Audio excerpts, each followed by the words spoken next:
42% du blé de la planète, 46% du soja, 52% du riz, 45% de la population mondiale, 36% du PIB de la planète et 34% de son territoire, 40% des productions industrielles, sans compter 44% des réserves de pétrole, 53% des réserves de gaz, 26% des énergies type charbon.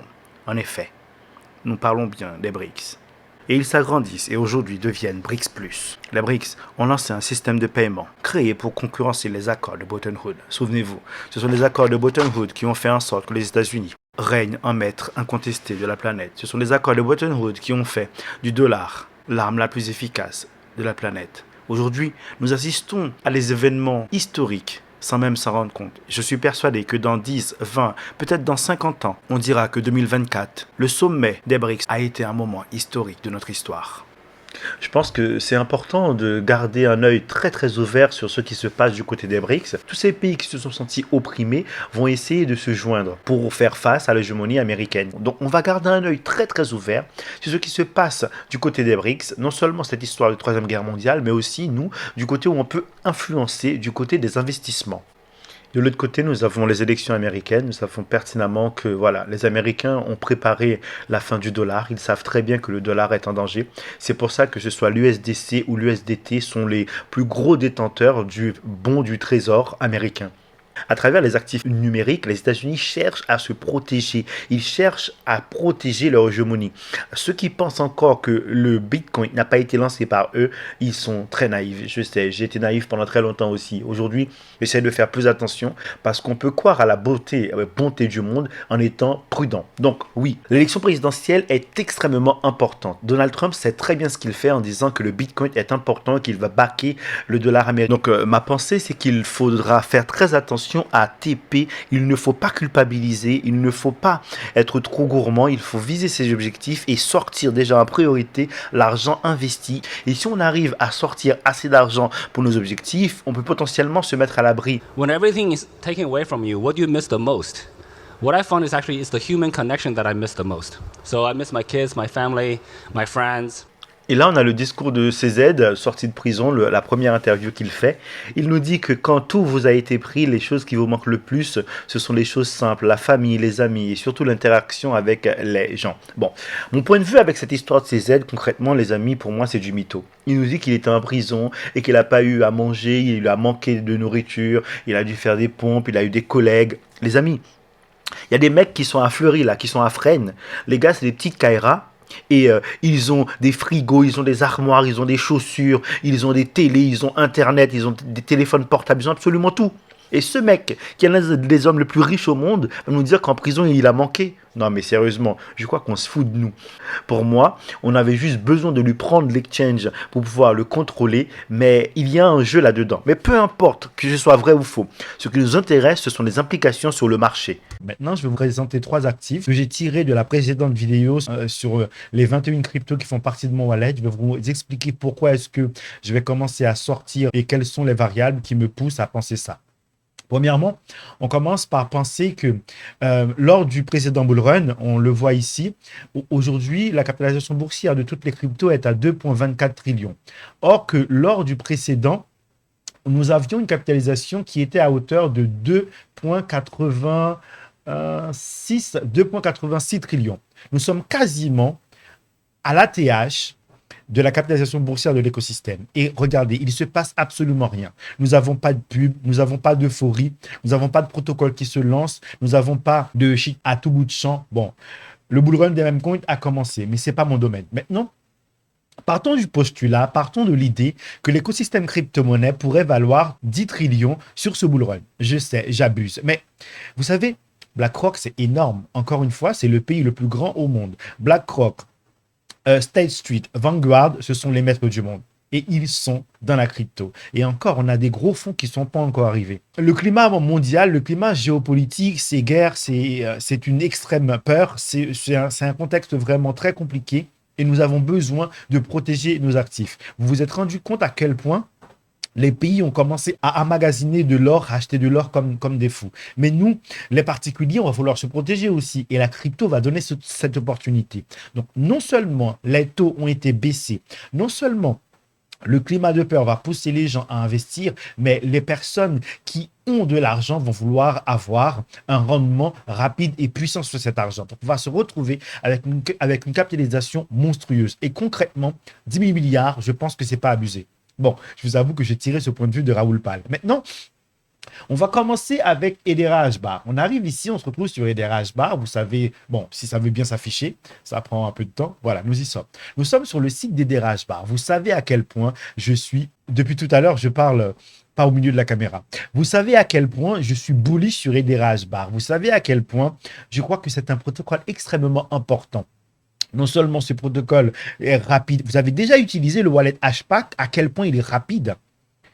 Les coûts ne valent quasiment rien. Intelligence artificielle, création de stablecoins, tokenisation d'actifs réels. Hedera Hbar fait tout et le fait bien. Je pense que dans un futur, ce sera l'un des protocoles les plus importants. Souvenez-vous que les compagnies classiques vont disparaître. Les banques doivent évoluer pour devenir comme Binance. Et c'est ce que Revolut a commencé à faire.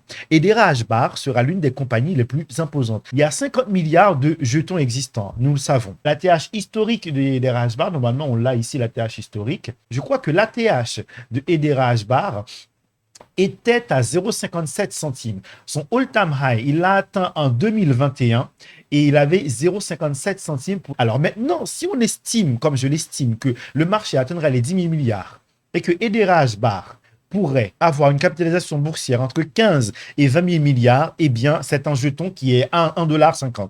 Et 1 $, c'est pas grand-chose. Sérieusement, je suis pas aussi ambitieux que ça. 1,50 $. Mais vous savez ce que je vais faire?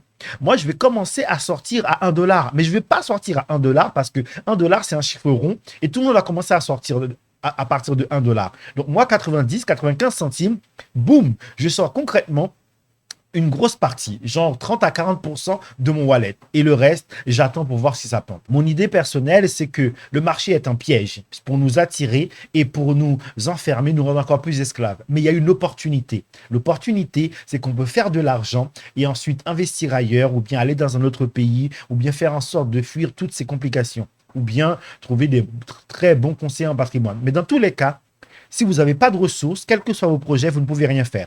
Donc, Hedera Hbar, c'est ça mon objectif. Maintenant, je n'avais pas que Hedera Hbar. Je voulais vous parler de Illuvium. Oh, attendez une seconde, regardez. Alors, on est d'accord que le BNB de Binance, d'accord, c'est un jeton utilitaire. Imaginons que Hedera Hbar puisse atteindre la capitalisation boursière du BNB quand il était à son ATH. On se retrouve à un jeton à 2,93 centimes. Concrètement, je crois que Hedera Hbar peut violer le BNB. Donc concrètement, sortir à 95 centimes, c'est un premier palier et je trouve ça plus que humble. On va passer sur Illuvium et vous savez à quel point je suis bullish sur Illuvium. Donc Illuvium, c'est un jeton important parce que c'est le jeton d'un écosystème. Il y a une très bonne nouvelle parce que sur Illuvium, il y a des joueurs professionnels e-sport qui commencent à y jouer.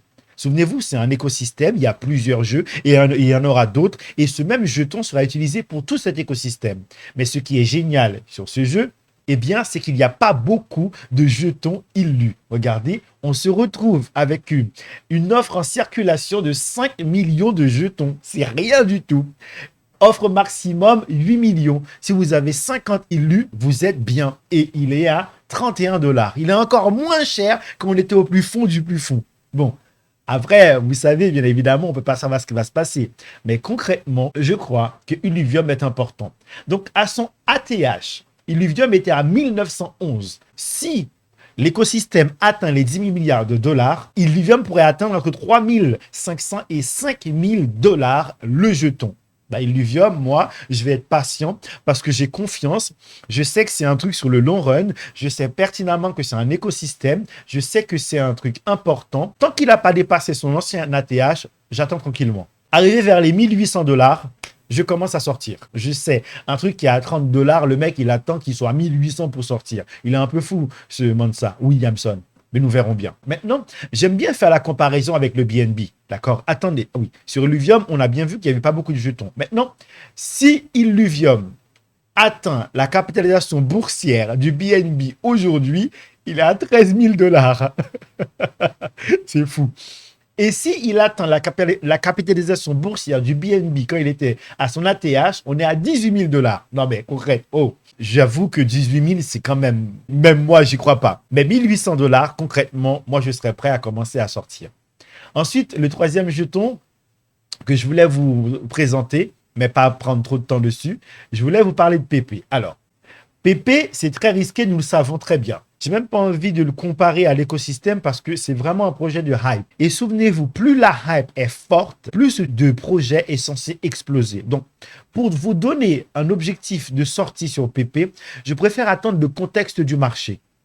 Le contexte du marché veut dire, est-ce que la hype, elle est forte? Est-ce que les mêmes comptes sont poussés? Est-ce que vraiment les particuliers sont sur le marché? Est-ce que ce contexte de Troisième Guerre mondiale est encore poussé? En fait, il y a plein de variables à prendre en compte. Donc, pour l'instant, je n'ose pas donner d'informations sur PP parce que c'est un même compte hyper risqué. Il est totalement corrélé à Ethereum. Ethereum monte, PP monte.